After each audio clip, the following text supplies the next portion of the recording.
Today, I will be presenting the effects of the Philippine-American War. Have you heard of the Philippine-American War? Do you know what it is? The war lasted from 1899 until 1902.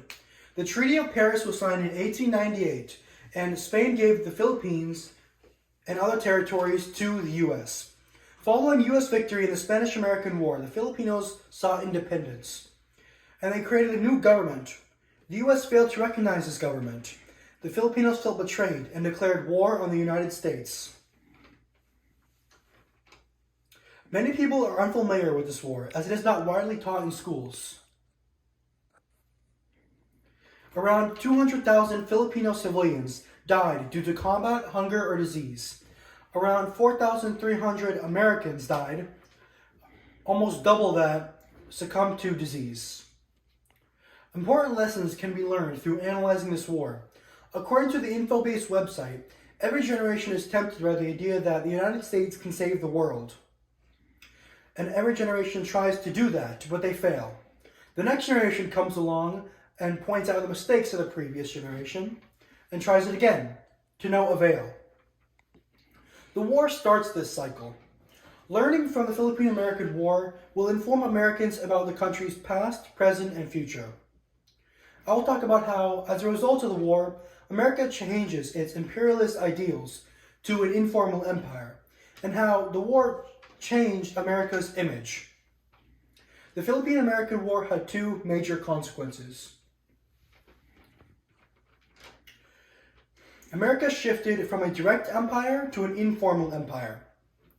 How the U.S. stole the Philippines, 2022. Johnny Harris says that the Supreme Court ruled that tariffs on the Philippines were legal, declaring America an empire rather than the land of the free. They coined the term unincorporated territories to describe the Philippines. They would have no representation in democracy, yet Congress could enact revenue laws that they had to follow. In effect, Congress was exploiting the Philippines for revenue. To show how the war had lasting consequences, on December 8, 1941, hours after the Pearl Harbor bombings, Japan bombed the Philippines.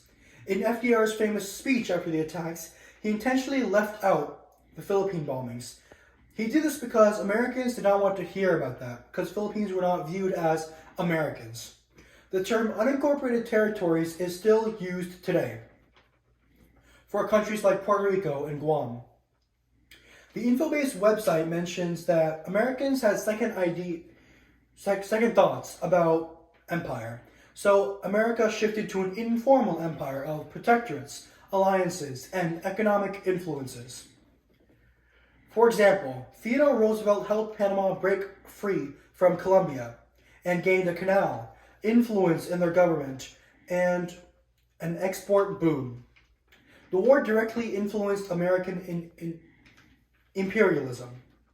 Theodore Roosevelt called the Philippines an Achilles heel to the U.S. Along with affecting America's imperialism, the image of America changed. The war changed how Americans saw their country. Americans were under the belief that they had gone to the Philippines for the good of the Philippine people. However, soldiers were told to take no prisoners, so they resorted to extreme torture tactics. When Americans found out about this, they were disillusioned about their great country. The government defended the torture, saying it was done by a small few, and they were forced to do it because of the exceptional kind of enemy they were facing. Officially mandated atrocities was not what many people associated with the United States, and Americans began to question their empire of liberty. The War on the Rocks website says, McKinley's decision to annex the Philippines shows how a military presence can drive national interests more than the other way around. As U.S. national interests changed because of this overseas presence. This means McKinley saw the leaving the Philippines as weakening the America's image of strength. And from this war came the idea of using the military to protect commercial interests abroad. The impact of the Philippine-American War can be felt more than 100 years later. The Philippine-American War altered America's ideals and its image. And it causes us to ask these questions. How is America portrayed during the Philippine-American War?